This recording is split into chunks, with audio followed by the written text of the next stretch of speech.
Welcome to the DEEPMED seminar, which is brought to you by the ERC research project Discovering the Deep Mediterranean Environment, a History of Science and Strategy from 1860 to the present. Today with us, we have Jip van Besouw, who is a postdoctoral researcher here at the DEEPMED seminar, and he's been with us for already 6 months or something like that. He did his PhD in philosophy with a topic which has to do with basically history of science. Person who you studied? Scavesander, exactly. And he's been working on related topics since then, for instance, publishing a very recent article in ICES about Dutch measures of depth, which I think you're going to link to today's talk. Yes. I think that's it for an introduction. So, Jip, you can please go ahead. Thanks a lot. Thank you very much. Imagine you lived 300 years ago. Rivers and seas were very important back then, as they were the highways for trade, fishing, warfare, and slavery. Yet these activities all took place on or near the surface of the waters. You had no chance of ever seeing anything beyond just a few meters underwater. You probably couldn't even swim, let alone dive. And diving gear was basically non-existent anyway. Why then would you care about how deep the seas are? Why would you go through great pains to measure depths? And why on earth would you outline them in great detail on charts and maps? It turns out that, in spite of all these valid questions that I just asked, early moderns paid a surprising amount of attention to the depths of the seas. Over the next 50 minutes or so, I will present a number of examples. For each case, I will make an attempt to explain why these people were studying the depths of waters and how they were doing so. It will become clear that they were doing so for a variety of reasons and in various ways. I will argue that we should take this variety seriously if we want to understand where our present-day ocean science comes from. Specifically, I will argue that many innovations in depth measurements arose in shared spaces, where overlap between different practices could be found. Let me start a little closer to the present. Many scientists and historians think they already know where our present-day ocean science comes from. They say it started in around 1870 with the famous expedition of the Challenger. The Challenger, the ship that you see on the picture on the right, traveled the ocean for 4 years, sounding the bottom of the ocean continuously, collecting thousands of new species of marine animals, and carrying out all kinds of other investigations on the sea. Tens of thousands of pages of research results were published. And existing historiography, very serious scholarship, makes the claim that the Challenger was indeed what started off oceanography. For example, Penelope Hardy says that the Challenger expedition was the first whose primary purpose was the scientific study of the ocean itself. In the description of our DEEPMED project by Lino Kaplubi, it is claimed that scientific knowledge of the deep environment took on only in the mid-19th century, as telegraph cables were laid, the bottom of the sea partially charted, and deep currents measured. Now, mind you, I'm quoting Hardy and Lino here slightly out of context. Both Hardy and Lino are actually quite clear on, quite clearly accept that there was earlier stuff that was important in some sense. But these claims about oceanography starting around 1870 are copied with way less caveats in popular history. For example, the BBC says that the HMS Challenger was the voyage that birthed oceanography. And the US Department of Commerce says that many consider the voyage of the HMS Challenger to be the first true oceanographic expedition. I got no problem whatsoever with the idea that the Challenger expedition caused huge leaps in the science of oceanography. There was definitely a change of scale, and the change was irreversible. But there was a lot of stuff happening before in the investigations of the seas, and that is important, I will argue, not just for pedantic reasons. The problem that I really have here is with the kind of vocabulary that is being used here. True science, the first scientific study, only the scientific study, things that birth oceanography. These ideas have a lot of presuppositions. What does it mean that real science started back then in the 1870s? Before we had fake science, we had pseudoscience, we had some impure practical stuff carried out by semi-literate thinkers. I will show that, my examples will show that that is not really what was going on. And this vocabulary of pure scientific versus other things has all kinds of politically laden connotations, to which I will come back in my conclusion. For now, I will set out to show that it skews our understanding of actual historical developments. It hides how innovations in investigating the depths of the seas actually came about. And to understand those better, instead of a priori judgment, we need to look at the historical material, we need to do empirical work. So, early investigations of the depths of the seas. I'm, of course, not the first to draw attention to earlier stuff than the Challenger. Helen Roswadowski, who is actually present here, and most of the participants of this seminar will know, said, and I need to move something away to see my own quote, although its 50-volume report arguably serves as the intellectual foundation of the field, the Challenger expedition itself represented the culmination of mid-century questions, practices, and traditions of ocean investigation. It was novel only in its huge scale. So what Roswadowski is saying here is that there was not a clear break with the past. We can go back even further, and in fact, we have already done so in this very DEEPMED seminar. Ellen Crafting was here in November, and she showed that the French were in the 17th and 18th centuries already concerned with ordering and visualizing the deep sea. They thought that this was important for regulating cod fisheries in the Northern Atlantic, for example, and claim exclusive right to their coastal waters. We should go back even further. The Spanish and Portuguese empires, for which navigation was critical for their trade, slavery, etc., were actually already measuring depths, and they were also depicting these on charts, at least from the early 16th century on. On the left of my slide, do you see my pointer? Can I move it? Nope. No. On the left of the slide, we see a detail of a map of Newfoundland, and on the bottom of that map, we see a bunch of red dots, and further on along the coast, other dots, red, some blue, and those are clearly indicating something that is in the sea, probably places to anchor ships or dangerous shoals on the water. I don't know exactly what they do, but I'm sure that article by Gaspar Letao that I'm quoting there will tell you what is going on there. Now, what is important is that these Spanish and Portuguese charts were actually produced and overseen in very important institutions where state-of-the-art science was incorporated. State-of-the-art astronomy, state-of-the-art cosmography. These maps, these charts were the product of state-of-the-art science of early 16th century Iberian empirical endeavors. And that's shown in this other article that I refer to here. Of course, these very early Spanish and Portuguese charts did not chart the deeper seas. They were only interested in things that were of direct use for navigation. So that is anything up to maybe 40 or 50 meters of depth.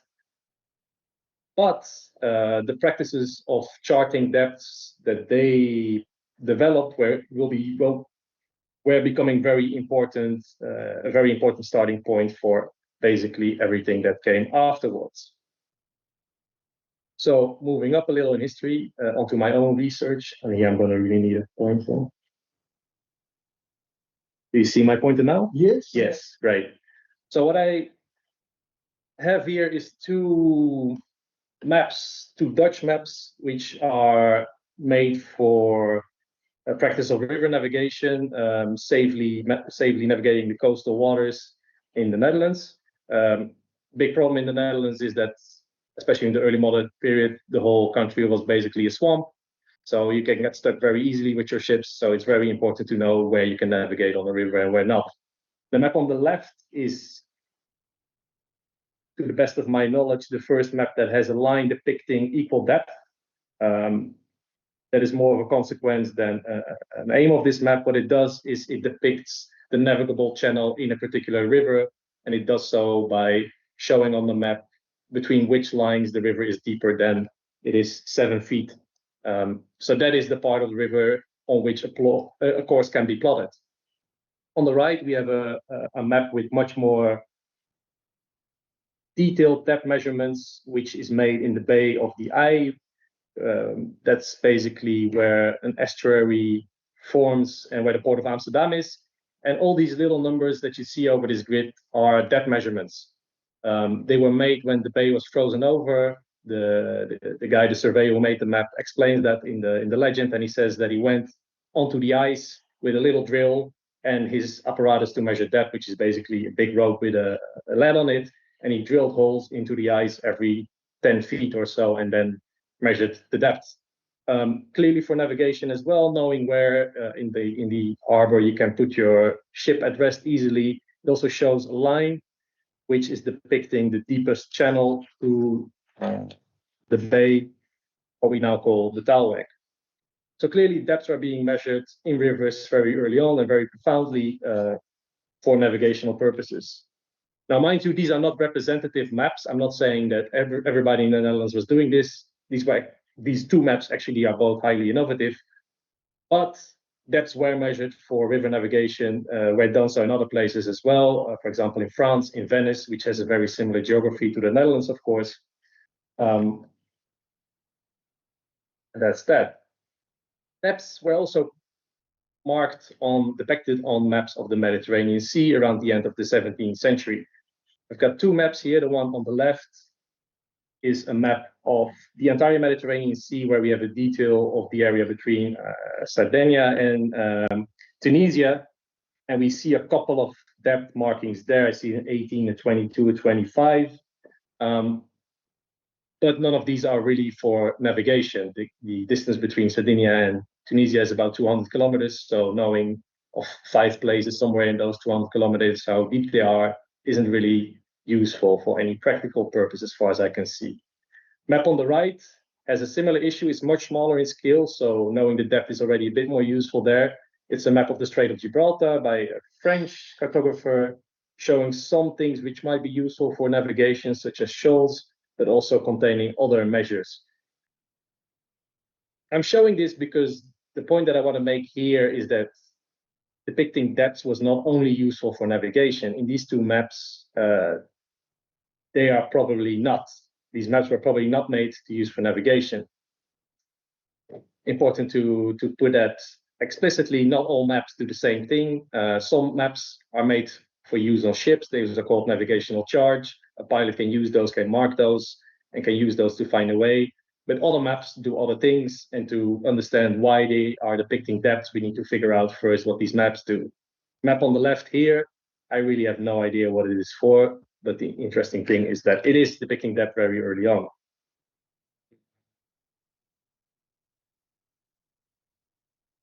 Some other depths of seas, coastal areas where actually there is navigation going on. These are slightly later, early 18th century. On the left, a map of the port of Cartagena. It's a French map. Cartagena is a city on the Mediterranean coast of Spain, which depicts depth. I think that is probably in fathoms, and it has a line which says the route that must be taken to avoid danger. So clearly, this is a map made for navigational purposes. On the right, I've got a Dutch map of the North Sea coast, where I've got a detail which is depicting the coast of Flanders and Zeeland. The entire map also shows the coast of the North Sea coast of England. And what it is depicting in these slightly shaded areas are sandbanks. So this is also something which is clearly very useful for navigation. In that period, North Sea was used very intensively for war and trade sometimes. So navigating the sandbanks, very important. Right. So far, I've been talking only about measuring depth for navigations, but the point of this talk is it was also done for other reasons. There were other reasons why people were interested in the submarine world. And one of those was the contemporary science of natural history. kind of the first major treatises on the depth of the seas that I want to show here are Robert Boyle's Of the Temperature of the Submarine Regions as to Heat and Cold, and Relations about the Bottom of the Sea, published in 1671, both of them. Robert Boyle was an important figure in the Royal Society of London, one of the most visible natural historians and natural philosophers of his time. And the science of natural history in which he engages here was about classifying and describing the natural world. Boyle was asking questions such as, what temperature is there deeper in the sea where there is no sun? Does it get colder there? Are there subterranean sources of heat? If there are subterranean sources, that would mean that there is probably a big difference in heat, in temperature between different places in the sea. Does the bottom of the sea contain deep valleys or wells, as we observe in the discovered part of the terrestrial globe?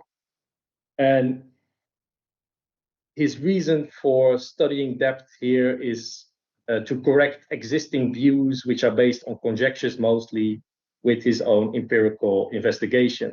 And Boyle is very strongly defending empirical methods. He says we need to measure temperature, we need to measure pressure, and we need to rely on observational reports.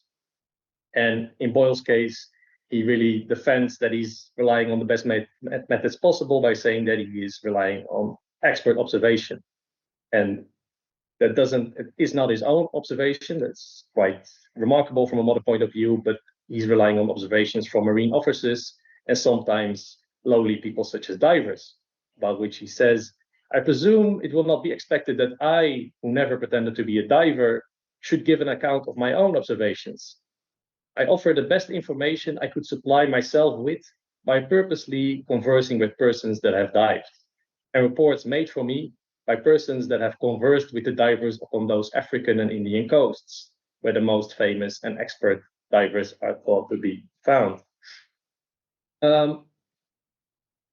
Why is Boyle actually interested in the depth of the seas? What is at stake here for Boyle? That is the important question.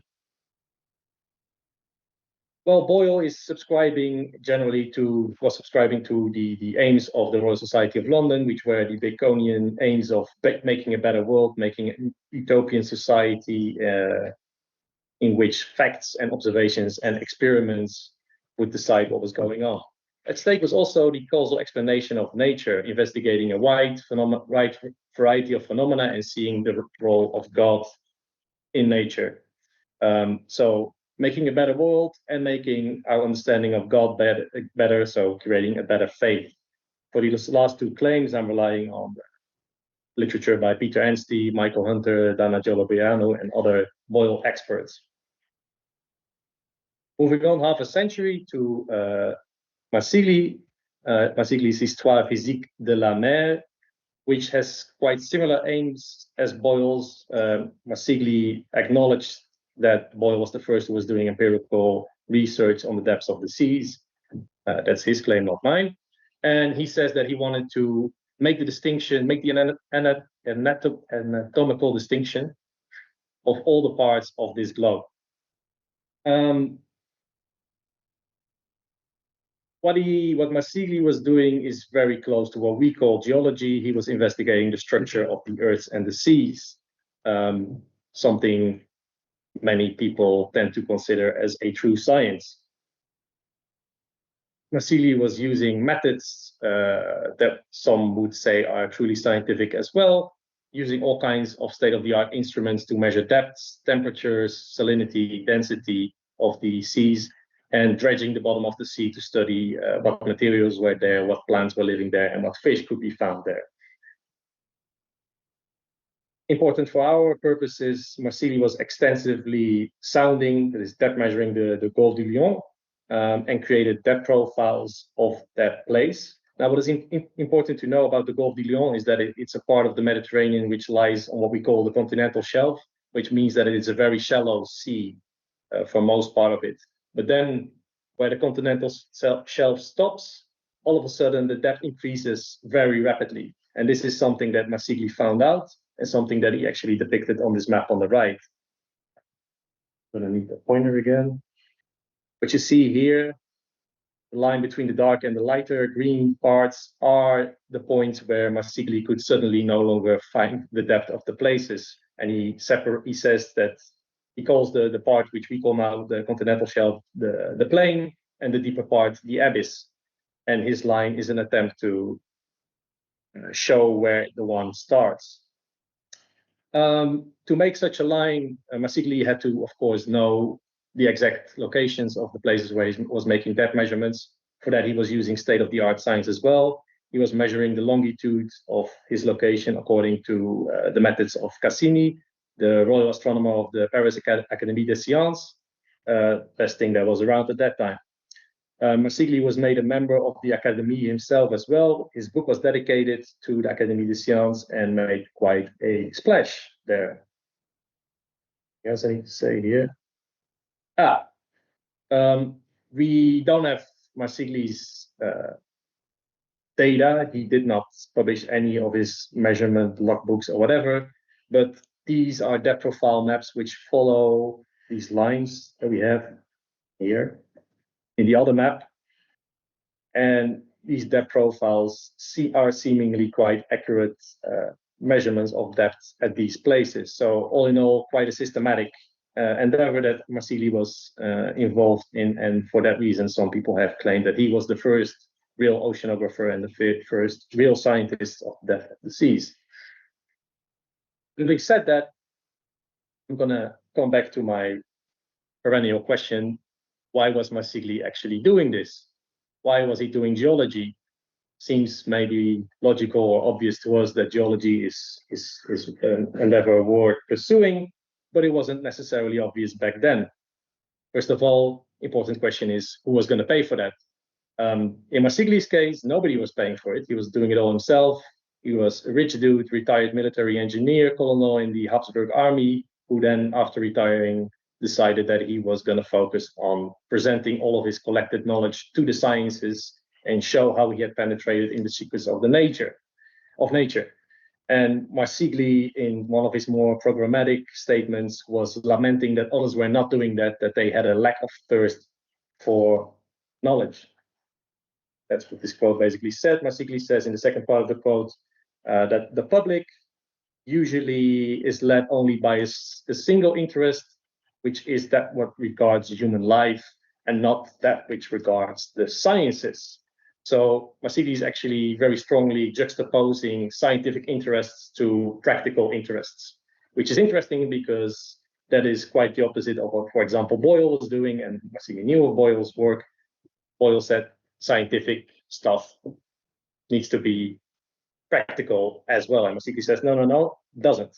These are two different things. But then what was he after? What was this science for?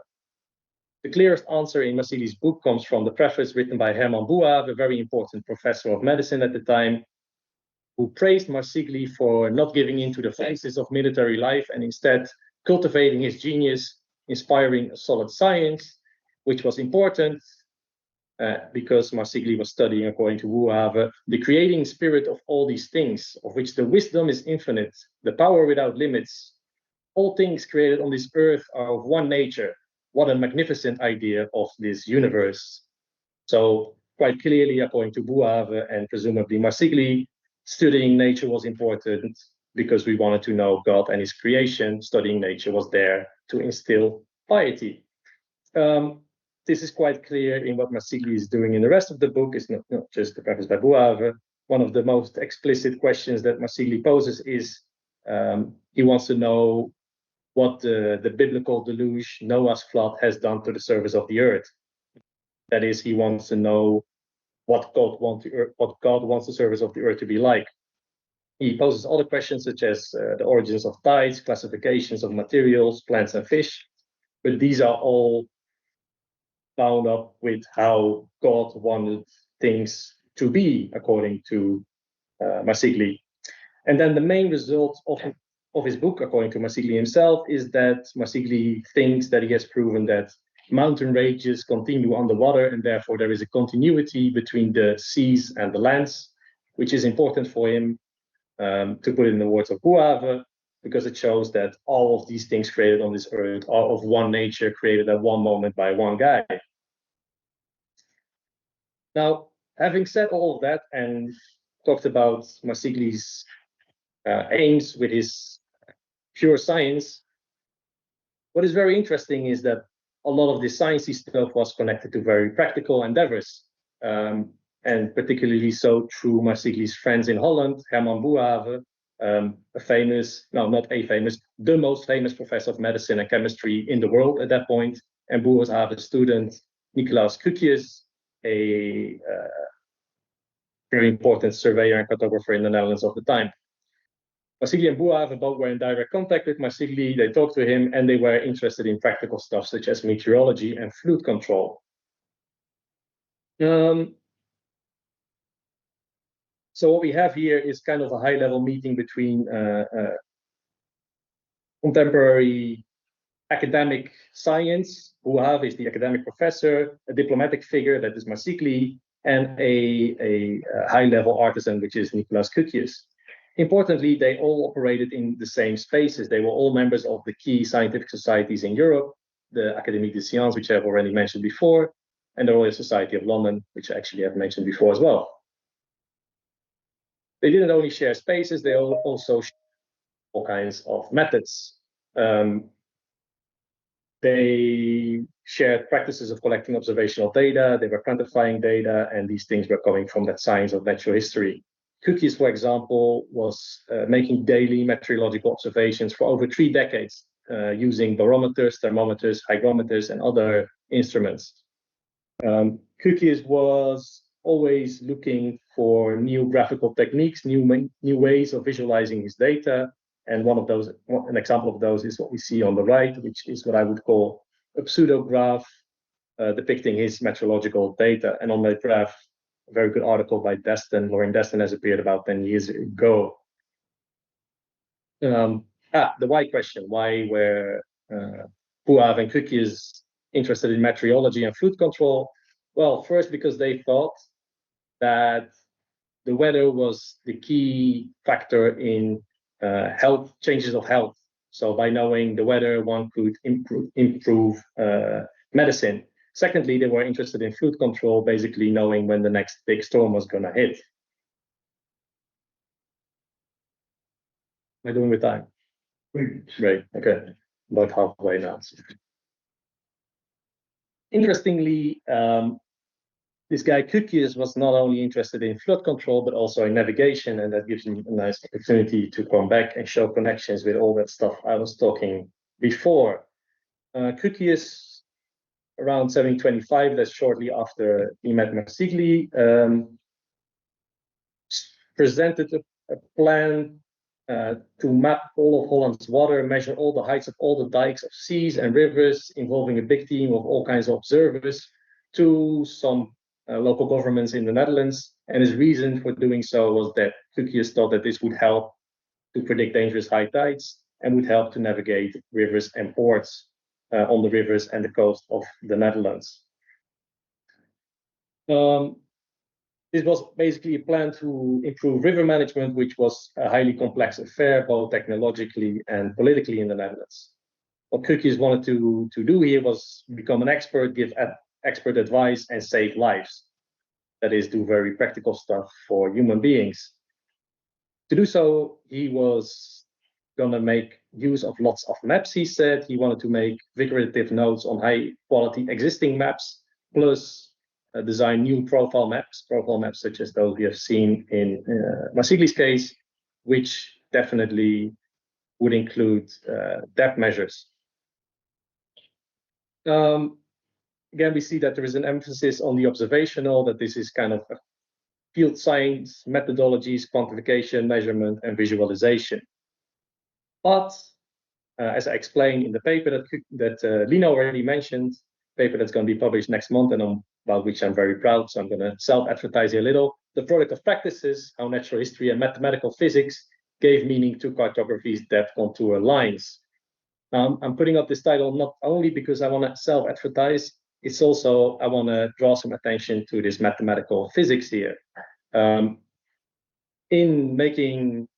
developing innovative cartographical techniques, Cucius was not only relying on the science of natural history and the methods that he had learned there, he was also using techniques that he got through engagement with mathematical physics, which was an entirely different field of expertise. So what new visual techniques am I talking about? I am talking about representing the depth of a body of water with contour lines. As you see here on the left, this is a map of a river in the Netherlands, and there's lots of depth contour lines, which are clearly very detailed depth measurements. The reason why Krukius was making this particular map was that he was asked to give expert advice on a particular problem, the silting of this river, called the Merwede in the Netherlands, and the silting of this river was impeding navigation and causing floods. So again, both navigation and floods. And Krukius believed that he could solve all of the problems through studying irregularities in river flow. And this is very innovative as well, because river flow was something that wasn't really considered very often before that, and river flow modeling was something which was basically new entirely. To do that, Krukius was modeling rivers as if they were fluids in free fall. And to do so, he was relying on the mathematical models of Galileo and Torricelli and on the river dynamics of Guglielmini and Stravesande. Don't need to remember those names. What is important is that in Krukius' model, depth was the key variable. According to Krukius, the rate of flow was proportional to the drop the river had made and the size of the cross section, and the size of the cross section and the drop both directly depend on the river's depth. Now, lines of depth had existed before. I've given a few here in this presentation already, but they were never before visualizations of flow rate. Before, there were always visualizations directly of navigability or of some geological feature. So Krukius is using some existing practices, developing them and making use of them for entirely different aims in different fields. Right, and that is very well illustrated with this chart that I have here on the right. It's in Dutch, so I don't think many of you can read it, but the bottom part of the chart says velocity of the stream, and it is giving the values of the speed of the stream, velocity of the water, the flow rate at different times of the day, which are clearly not measured, because measuring flow through a cross section is very, very hard if you are in the 18th century and you don't have extensive big apparatus.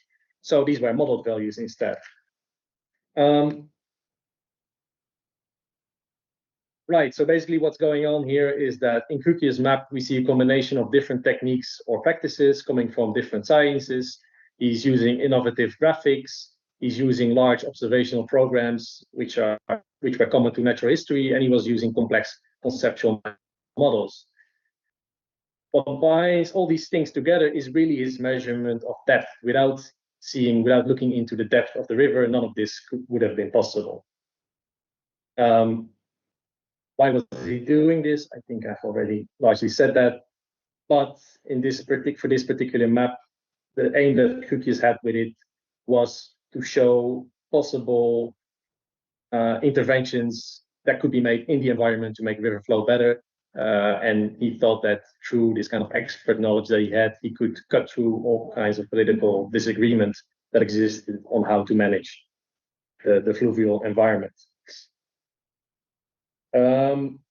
Conclusions that Krukius drew from his model, these didn't really hold water, but it might be important to know that according to Krukius, the problem was always irregular flow. Irregular flow was by definition a problem almost, and regular and deep flow through a river was the best for both navigation and flood control, according to him.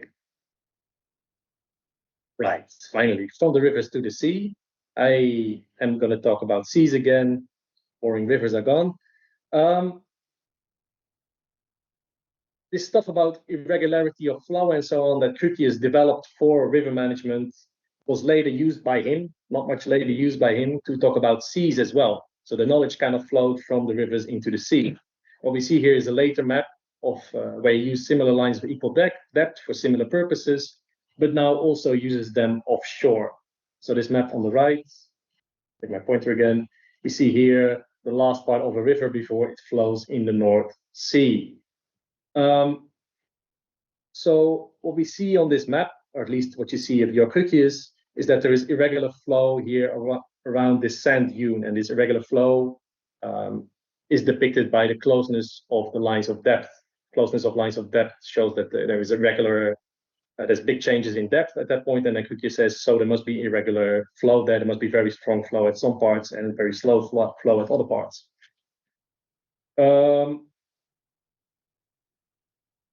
Why was that important to him? Well, according to Cookies, this was a massive issue. This dune here was in the way of the normal river flow and was close to collapsing into the river, which would lead to catastrophic floods further upstream. So according to Cookies, this was a large political problem which needed large interventions, such as cutting through the entire sand dune, and generally upscaling river politics and water management.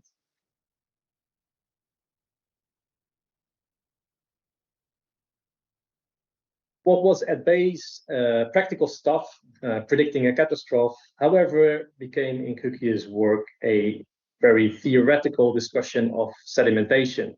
And that takes place in a 1731 preliminary report on the previous problem, where Cookies warns for catastrophic flooding due to siltation of the riverbed at river mouths.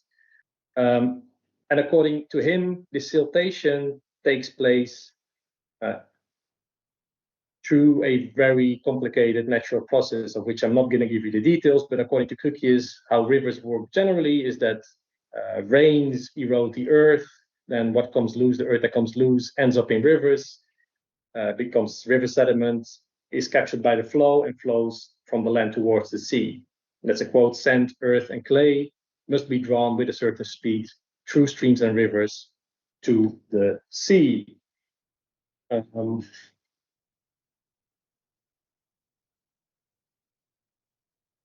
According to Cookies, fast-flowing rivers are very good at transporting sediments, but slow-flowing rivers are very bad at that. So when a river slows down, which happens through branching out of river, through tides coming from the seas, and through winds, factors which are all very big in the Netherlands, sediments are dropped, and the sand drops to the bottom of the river, and then the bottom of the river starts to move up. So basically, the depth of the river changes. I explain all of this in an article which I'm writing with a co-author, Matthijs Boom, who's an environmental historian at Utrecht University, Rising Seas, Sinking Lands, Reckoning with Global Sea Level in the Early Modern Netherlands. I've underlined sea level there because this theory, in fact, what is interesting about this theory is that it's not only about rivers, it is also about rise of sea levels.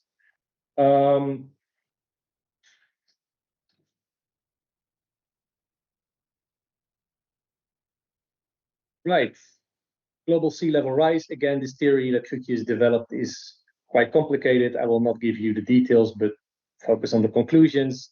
First of all, important to know is that Cookie has tried to measure, but then massively overestimated the amount of sediment that is actually present in a river. According to him, water of the River Rhine existed for 1% out of sand, which is, I think, a factor 100 or so higher than what it actually is, according to modern measurements. Cookies then estimated the amount of rainfall, erosion of the land, the size of the basin, and calculated that at the river mouth, the riverbed could rise as much as 8 feet per century, and 8 feet per century is quite a staggering amount.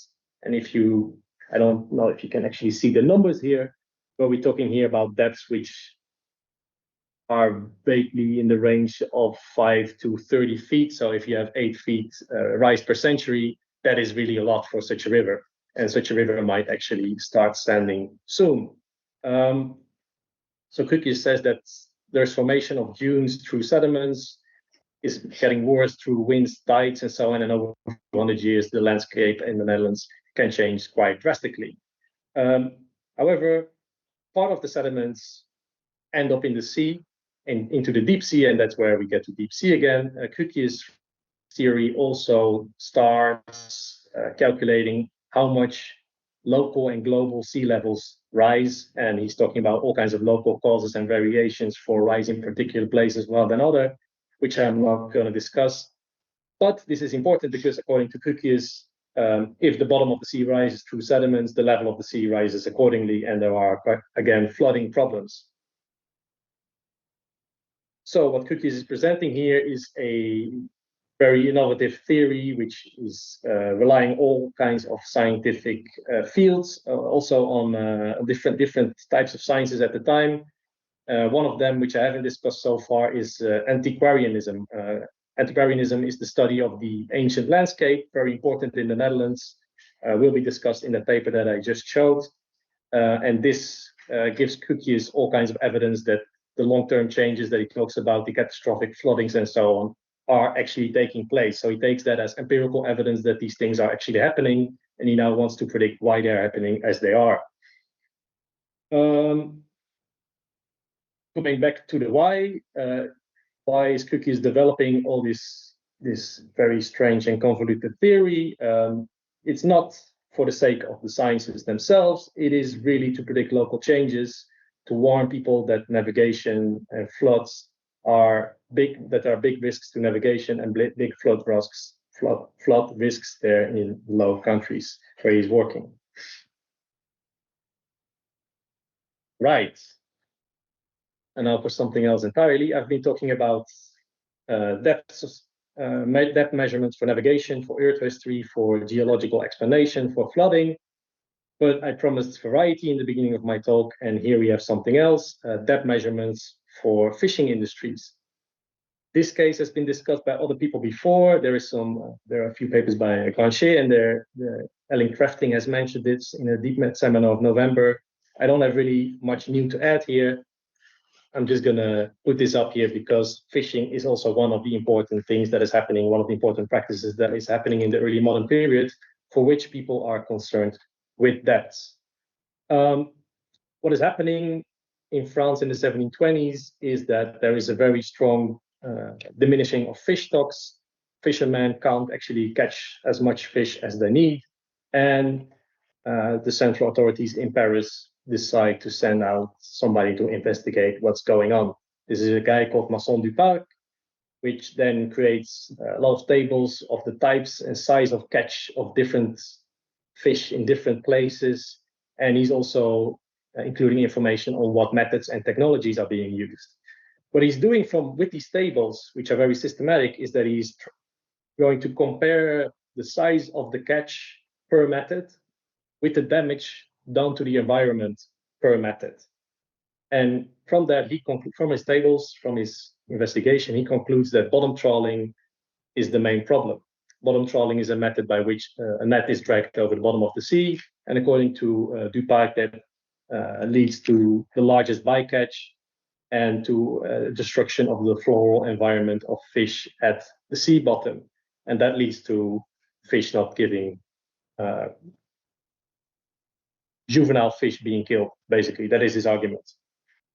So Masson du Parc is interested in the depths of the seas, and he's studying them to manage the environment, create better fisheries, and he does so through incorporation of local knowledges, local information.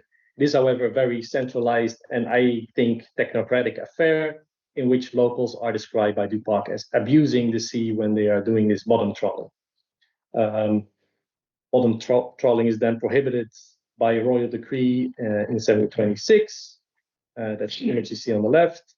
But this ban on bottom trawling is lifted again in 1740 when the fish do not rebound to their previous level. So basically, the people at the coast complain that nothing is changing in the amount of fish they are catching. So the regulation isn't helping, and therefore the regulation must go. And then the central government says, oh, well, our regulation is not doing anything. Let's just forget about the whole thing altogether. I don't want to say that is a parable for how the European Union is cutting regulations these days about bottom trawling, but it actually is. Right.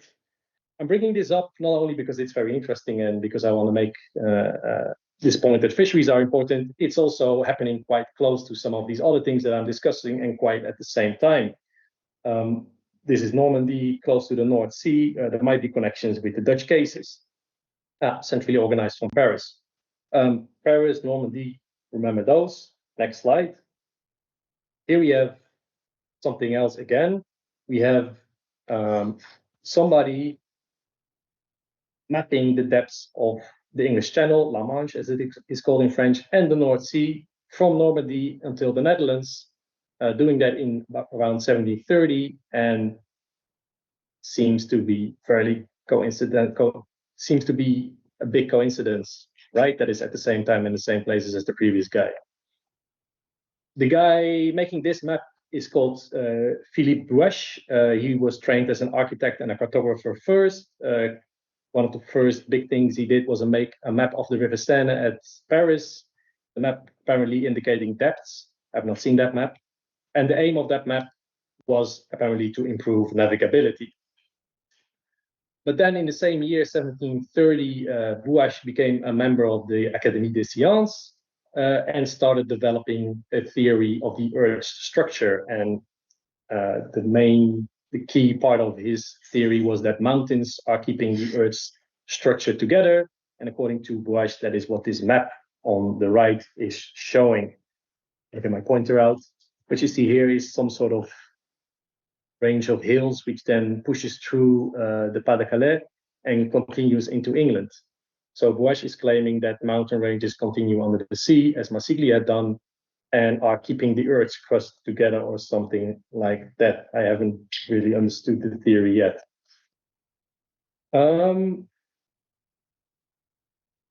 Right. Bouache is, as you can see, using lines of equal depth, those same sort as contour lines as Crookes was using. And what we see here is that there's quite a big overlap in visualization practices between the people concerned with navigation and the people concerned with geology. And that sometimes, or maybe quite often actually, I don't really know. I don't think these people are representative. The people doing visualization of these two problems were actually the same people.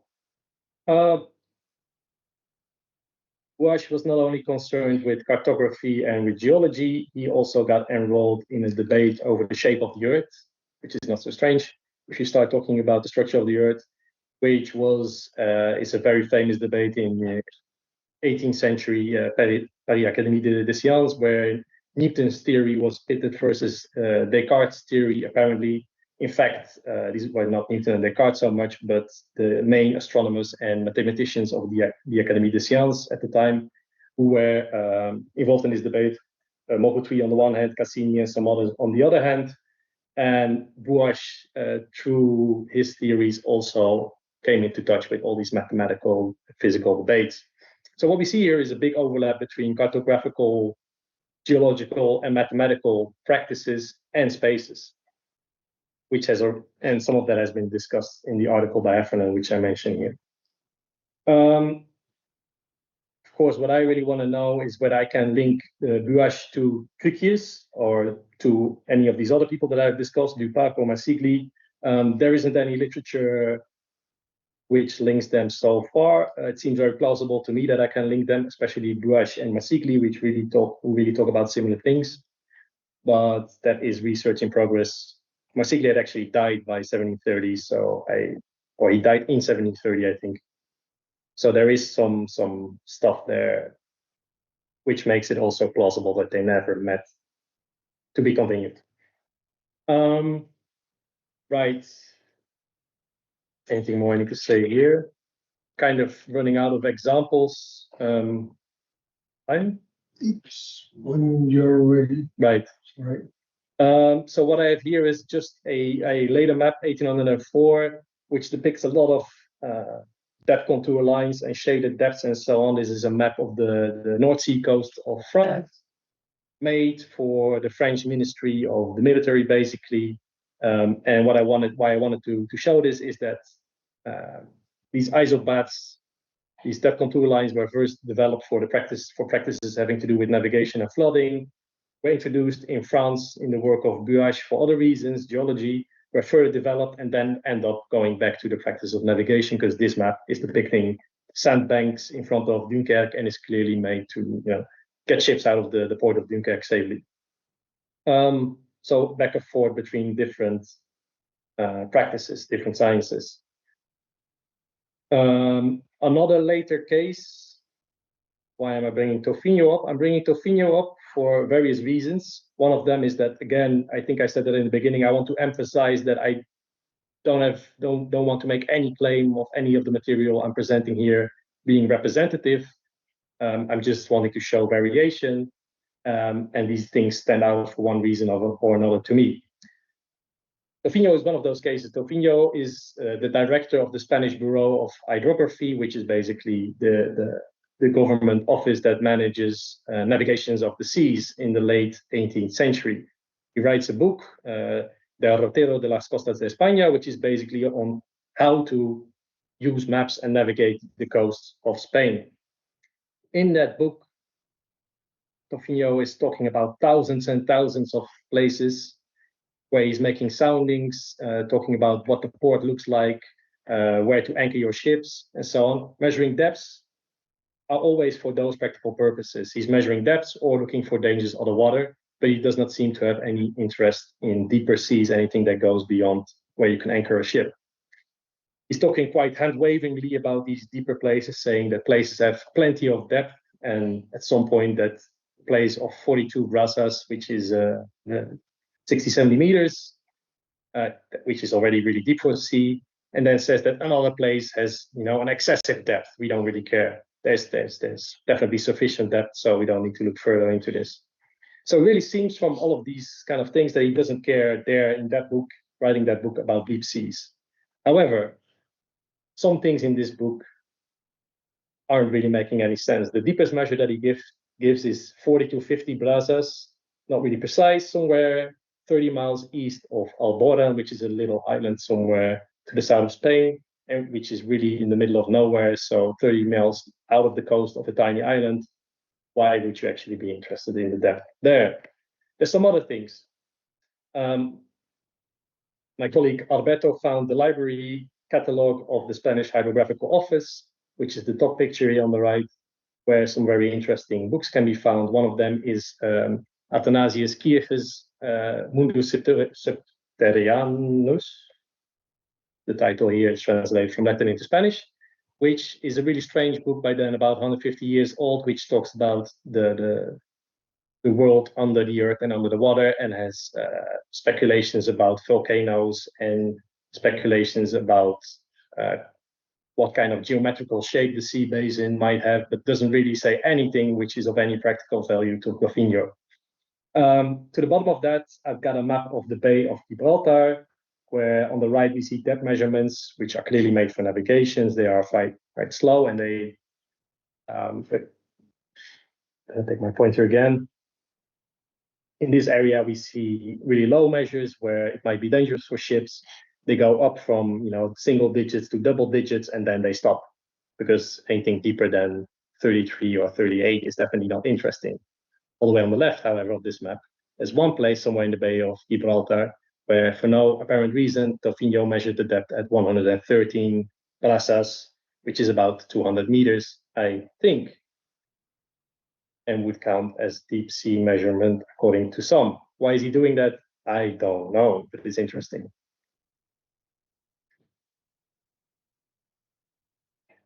Right.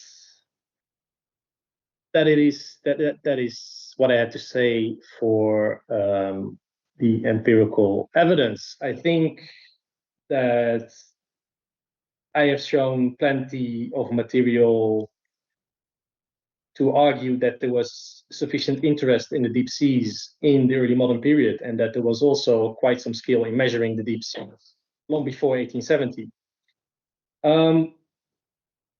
Clearly, there was some scientific or things that looked like scientific activity before the Challenger mission. So, birth of oceanography after all. Now, interestingly enough, the Challenger, the people of the Challenger expedition themselves thought the same. Some 20 years after the Challenger expedition, the Challenger office finally published their last results, and with that, a summary of all the scientific results of their expedition. And this starts with a historical introduction. This is a quote: historical introduction, the science of oceanography. So according to these guys, there clearly was a history of the science of oceanography before themselves.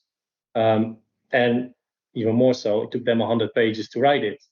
They were anchoring themselves in a venerable past and have 15 pages on the science of oceans before Aristotle. So Socrates and the pre-Socratic philosophers, maybe something on the Bible, I'm not sure anymore exactly. However, what they are continuously doing in this historical introduction is downplaying the scientific credentials of the past. For example, on page 40, they say that these 14th century charts are works of positive geography from their exactness. However, these Portulani cannot be considered true scientific charts. So even though they were apparently very precise and exact, they weren't really scientific. And of course, people of the Challenger expedition don't tell us why it was not scientific. Similarly, the expedition of Edmund Halley in 1699 to improve our knowledge concerning longitude and the variation of the compass was a purely scientific voyage. Still, scientific voyages were really initiated at the time of James Cook. Same page. The absence of discoveries for over a century before Cook is surprising. Every incentive seemed to be wanting among maritime nations at that time. The time had not yet come when civilized and educated nations would thirst for knowledge. And about Buache's work, Buache is, of course, located exactly in that century before Cook. They say about Buache's work that it strains the facts and exaggerates the deductions. So this is really a conscious effort to cast these earlier things as unscientific and unsystematic because they were not based on sufficient observation or whatnot, which, let's face it, in some of these cases is clearly bullshit. Word of oceanography or not, I don't really want to give any answer on that, but I want to say something else. What the Challenger is doing here is not so much initiating the science of the seas, but rather initiating oceanography as a category. It's initiating the history writing of oceanography and thereby the category itself. What is going on in this Challenger report, the history that they're writing? It has many aims. I don't want to reduce this whole 100-page thing to one singular thing. But I want to say that understanding past science for what it was definitely not one of the aims of the oceanography of the Challenger expedition and their reports. It is a triumphalist Whig history which has a normative agenda and is doing what many nowadays call boundary work. It is a historical, uses asymmetric categories of analysis and constructs a particular narrative. And this is a narrative which is very typical, typically built around claims of being innovative. On the one hand, the people of the Challenger are claiming to be heirs to a venerable tradition, but at the same time, on the other hand, they're saying we are breaking with it, we're doing something new entirely, and the stuff that came before actually doesn't matter anymore. What they're trying to do here is that they are trying to control the past. By controlling the past, they are trying to control the present and the future of oceanography. And unfortunately, they've been quite successful in doing so. So what they're doing is setting up the science of oceanography as a new category, the Challenger as a new beginning, and they are advocating, propagating new standards of how things should be, claims about what the science of oceanography ought to be like. They're doing so with claims about pure science and disinterestedness. And if they make them about people like Halley and Cook, those are clearly also bullshit claims. And I think we need to qualify those as whitewashing imperial science. My last slide, finally. Right. What have we seen here? The one thing that I want to argue against the most is the idea that throughout the early modern period up to the Challenger expedition, things were becoming gradually more scientific. Because what would it mean to become more scientific? What would it mean to be scientific or non-scientific? Is science opposed to practical stuff? Is navigational stuff opposed to systematic investigation. I think we have seen enough evidence that it's clearly not the case. Mapping of depths was deeply intertwined with state-of-the-art scientific practices, and also was asking all kinds of state-of-the-art scientific questions. I think it's important to keep in mind here that the conception of what is scientific and what is not changes after scientific practices themselves change. The conception of what is scientific and what is not what is in practices. It is the other way around. And wiki history, like the one written by the Challenger expedition, is confusing effects for causes and is doing so to justify their own practices. What are we supposed to do instead? Well, I'm not going to tell anybody what they have to do, but I'm going to give some ideas on how we could study the history of oceans better. So first of all, I think we should stop imposing a priori distinctions or oppositions between different sciences and different practices. I think we should instead look for historical differences and variety in practices. We should look for overlap and continuity, and also look for the spaces where innovations are actually taking place. We should ask, when we're looking at early depth measurements, why are they being carried out? What is their meaning? For what purposes are people actually interested in the depths of the seas? Then lastly, about this Challenger expedition, claims about priority, the birth of the science, etc., being the first, should not be taken at face value. But, and this is important, I think we shouldn't dismiss them easily as nonsense. These things are actually important too. They have specific functions. For example, creating a community, creating a discipline, advocating for certain methods, just PR for the science of oceanography.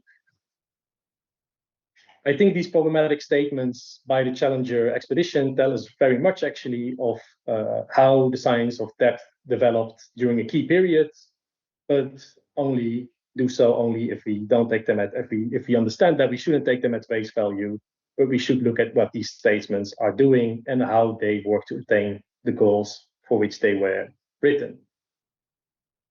It is all I have to say.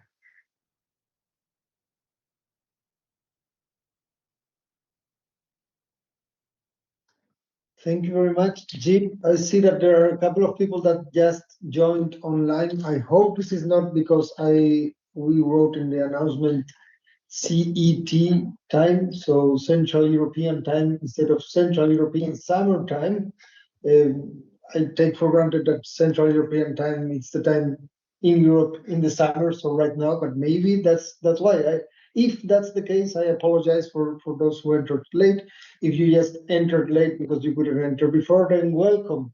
And thanks, Jip. I think that your take on the precedence of real true oceanography as historians have come to know it, I think it's very useful. And it's also a move that I think we are seeing in other historians of oceanography. This question of, okay, what was there before? What are the precedents? As you know, I've been very interested in knowing if the people taking measurements of salinity and temperature, for instance, in 18th century Spain, were asking questions about currents or not, and surprisingly to both of us, probably not. But yeah. There are other cases in which questions were being asked. So I'm happy, very happy for your contribution today, and looking forward to questions from people in the group or online. Effie has a question. Go ahead, Effie. Yes. Can you hear me? Yes. Yes. Yeah. Hi, Jip. Thanks so much for a great talk. I really appreciated the fact that you provided an account for the motivations for each one of the cartographers. You discussed about their motivations for actually drafting all these maps. I think this was really important. My question is actually two questions. First one is, I've never heard of this cartographer. Was he a cartographer? I'm not sure. Cassini, that you mentioned in the beginning, whose methods on measuring longitude were taken up by Marsili and others. Can you tell us a bit more about him?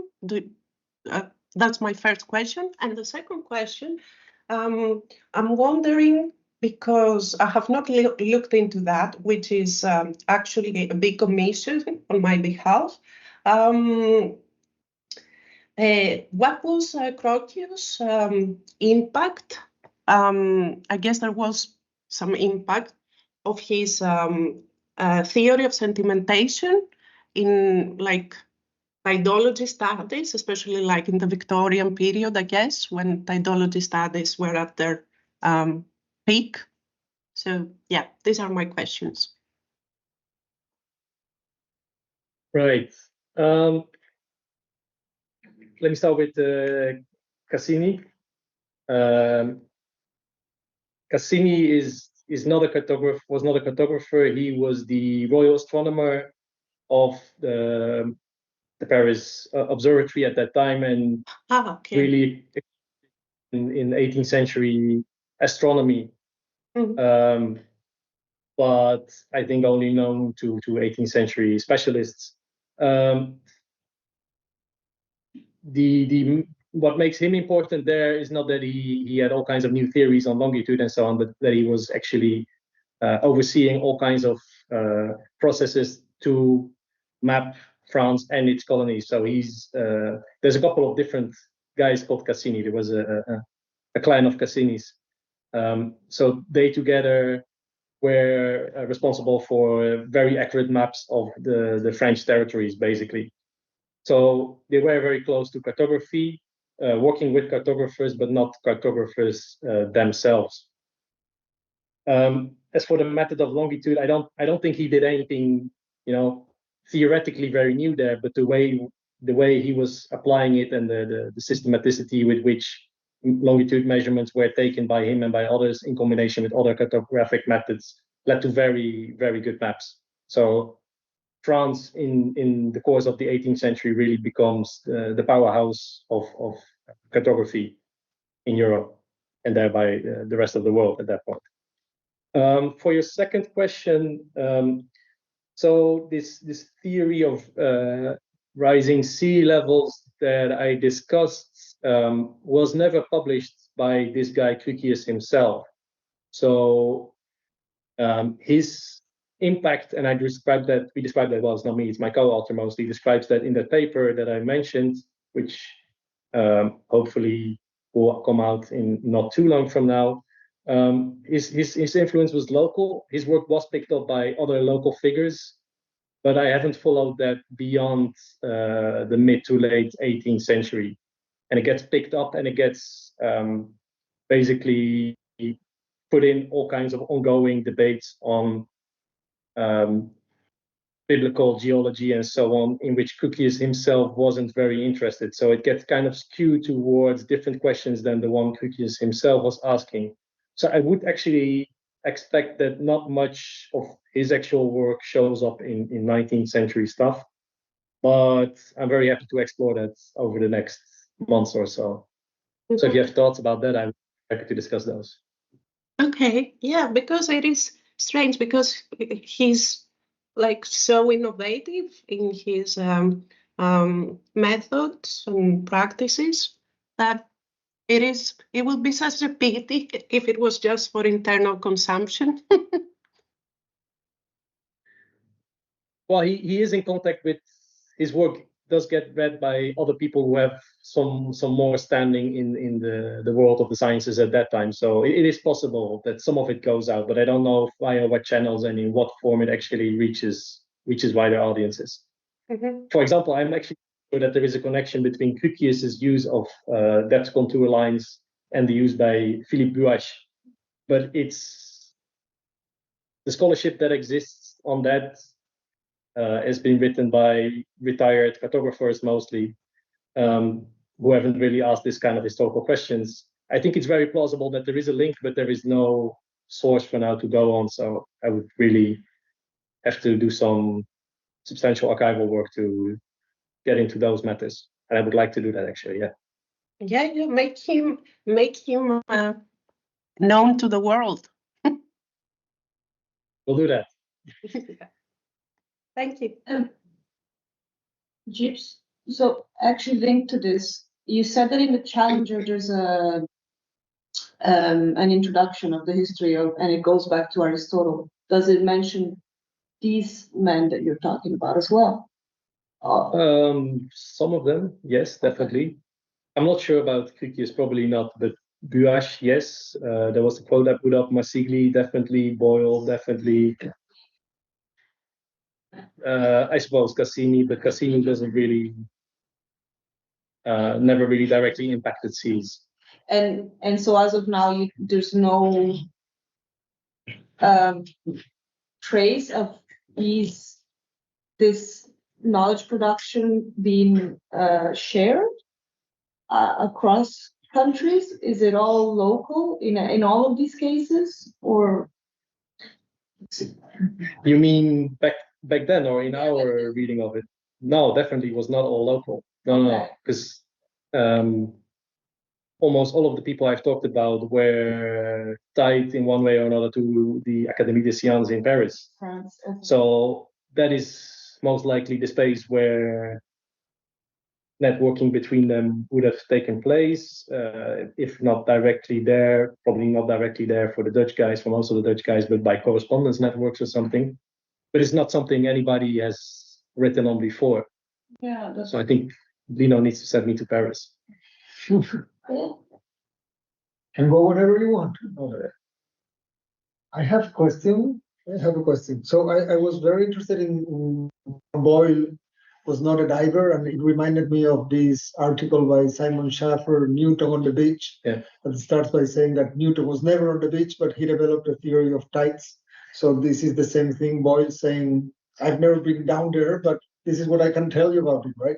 And he was relying on a network of informants that, according to Simon Schaffer, were dependent on the British Empire, which is also the case for Boyle. Yes. And he was mentioning divers in Africa and India, and it would be very interesting to know the motivation of those divers as well, right? And Africa and India, it may have to do with sponges if it is North Africa, and with pearls if it is India, right? Do you have any indication as to that?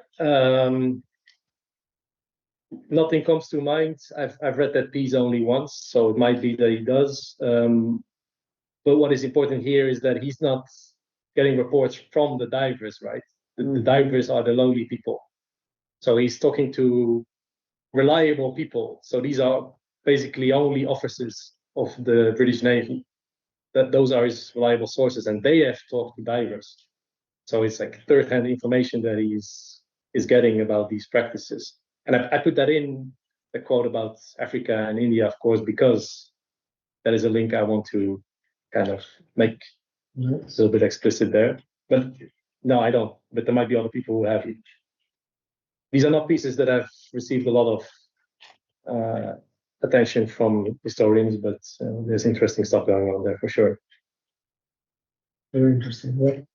And then, if I may, you focus mostly on measures of depth, but you've also mentioned along the way measurements of temperature and salinity and so on.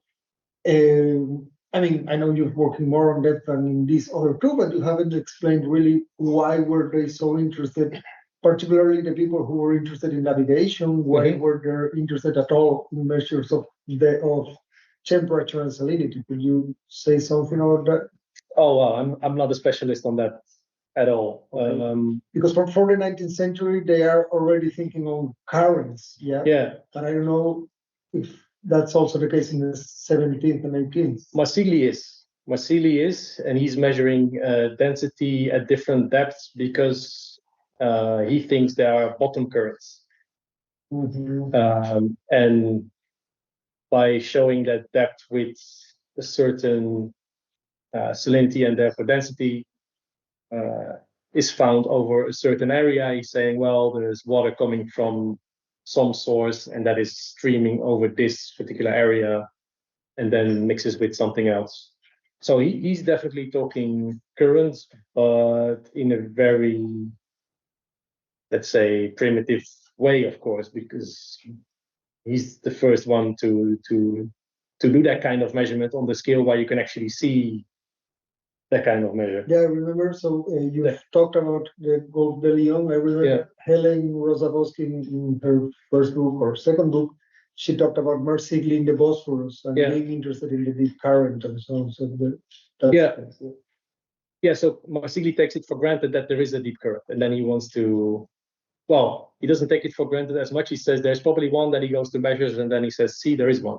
And this is one of the things which proves for him that there is some sort of connection between rivers and seas, because one of the deep currents that he's focusing on is what's coming out of the Rhône.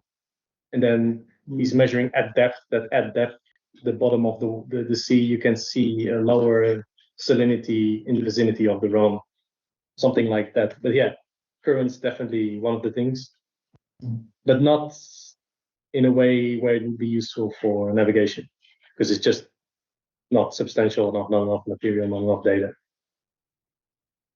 But then, yeah, as we have seen, Marsili's research was picked up by other people for other reasons. So. Alessandra, please go ahead. Yes, sure. Yes, I'm here. Thank you for the talk. It was really interesting.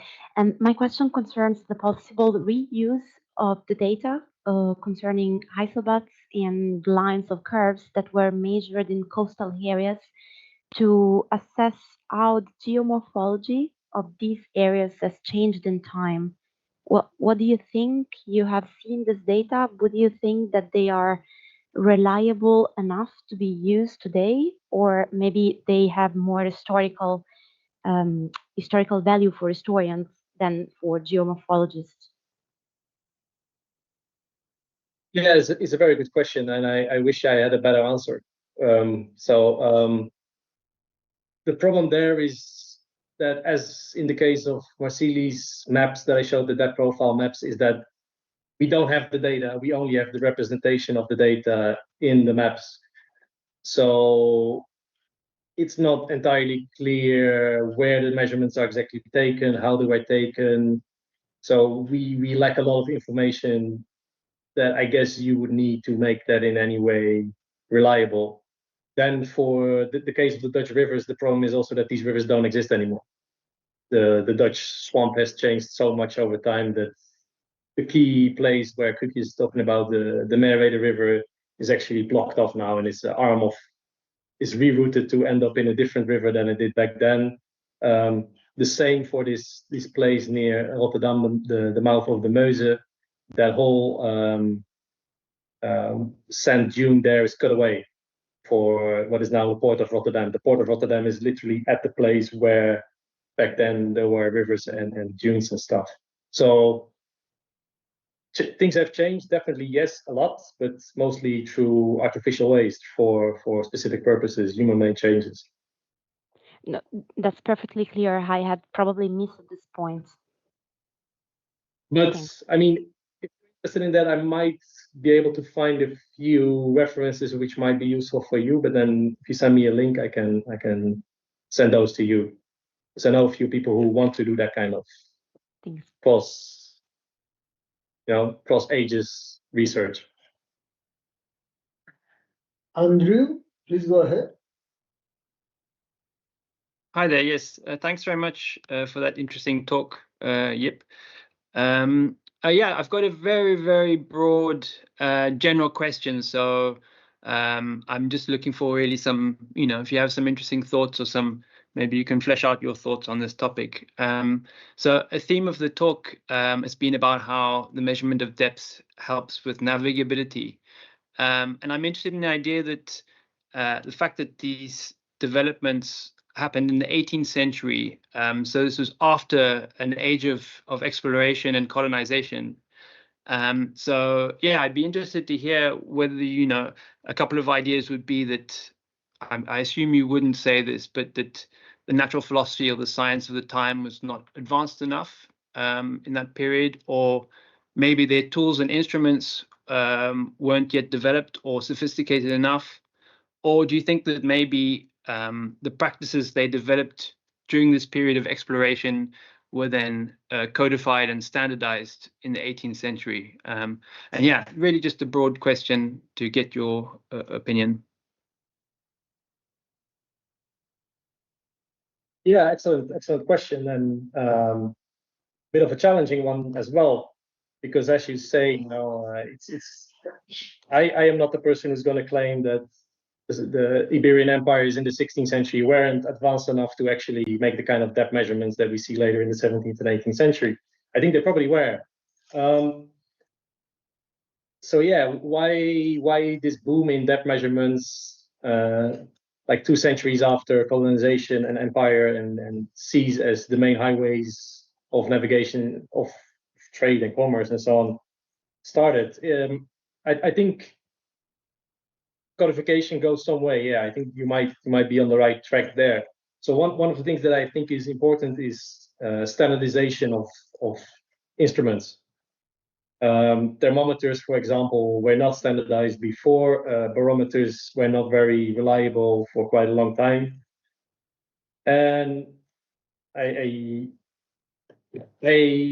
can't really give you an answer. One of the things I would like to say is bureaucracy, right? Maybe there is more bureaucracy in the 17th and the 18th century, and France is collecting data in a better way. But then, you know, I talked about these Spanish institutions. This place in Sevilla here, it was, I think, founded in 1504 or something, with a huge bureaucracy where lots of things were gathered. So I'm wondering, now that you're asking this, whether we lost a lot of stuff, whether a lot of stuff was secret, whether a lot of measurements were made on pilot charts, which we no longer have. That is a given, that lots of pilot charts that we had that were used in the 15th and 16th century have just disappeared. So yeah, I think it's an open question, and I wonder whether it has to do with ideals of sharing stuff with morals of science as a common endeavor, rather than, you know, something just to make money off. Or yeah, I don't want to reduce this to one single explanation. I think this is a very complex question and a very important one. But thank you for raising that. Yeah, very interesting. I think it's very large. So yeah, thanks very much. Just to build on that, no, and it's true that highlighting the process of standardization of different tools, and also all this issue about developing new visualizing techniques, it kind of strengthens your point about the variety of epistemic goals. It's not just only a question about what is meant to do to measure the depth, but also the variety of tools that are developed around that, and how that also helps you connect with next generations of work. That it's just like to make the point about plurality of goals even stronger when you think about plurality of tools and visualizing techniques that are maybe used for a different goal, no, but still you keep that mathematical or drawing kind of tools there. Yeah. Just that. I think you are doing a way better job than I am in, you know, making that point explicit. I think that is definitely, that needs to be taken into account, that through these variety of reasons for measuring depths, we get variety of epistemic tools, which then are somehow, you know, shared between different people, different practices in these shared places, and then you get innovation, right? So that is definitely part of the answer, I guess. Thanks for putting that in a very strong way.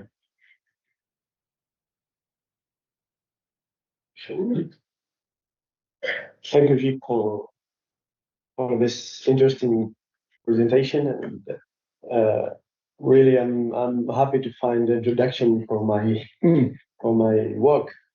So, as you know, I'm investigating the measurement of the depth back in the last century. So your work is related to mine. Thus, I have 3 points to interact with you. Just the first point is about visualization of the maps, I mean, about the depth contours. So you mentioned among the first who visualized that contours was that guys from Netherlands. So my question is, who is coming first? I mean, the sea contours, I mean, death above the sea, take advantages from land contours before, or because I'm still confused. I mean, you know, mapping the land, it becomes it comes before mapping the sea. Yes. And I see in some article they're mentioning that they started with the land with these contours, then this technical visualization moves to the sea.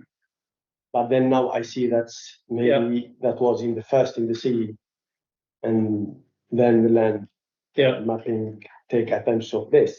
So maybe if you have any idea about this.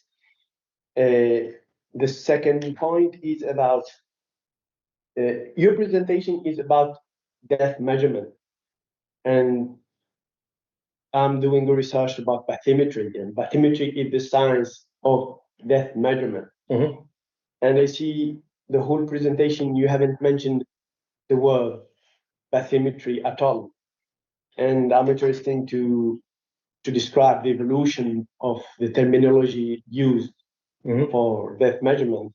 One of this is bathymetry.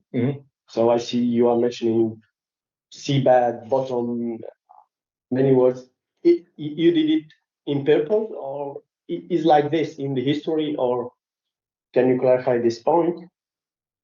One other thing, just it's interesting you mentioning the sea level rise, which is a recent concept related to climate change. But that guy related to another thing about sedimentation and something. It's interesting that I think after 300 years, it becomes related to climate change and not more sedimentation. And my last one is about, I'm wondering about Marsili, I mean, when he was born and when he was dead, because I have some articles mentioning that first maps are in 1790s, and he was dead before, or the publication it was later. So that's it.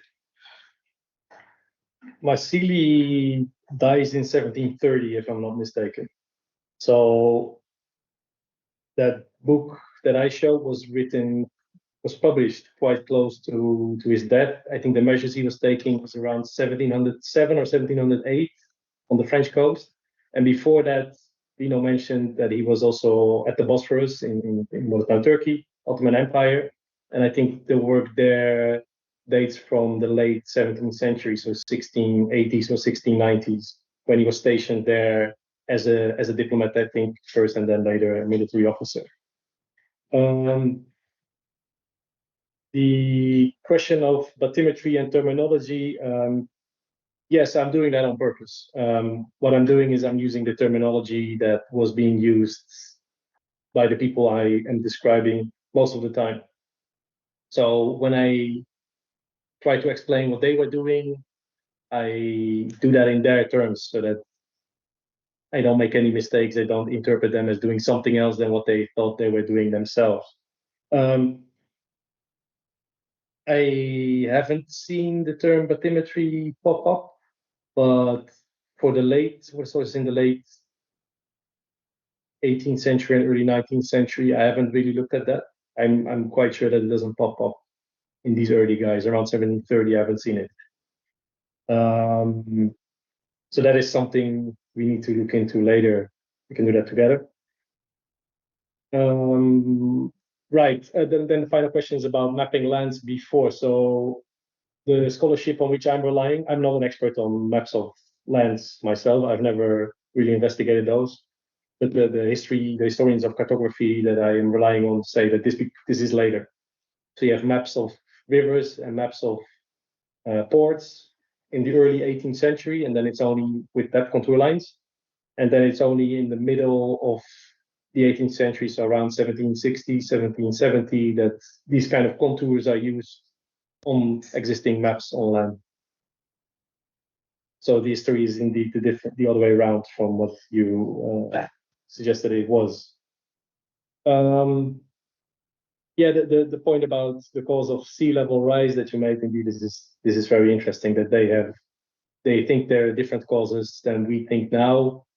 Most of the theory that was being developed there by modern standards is totally wrong. Doesn't hold any water. But what makes it very interesting for me and why I think it's innovative is that these guys started to think about the sea, the level of the sea, the bottom of the sea, as something that was changing, as something that needed scientific study.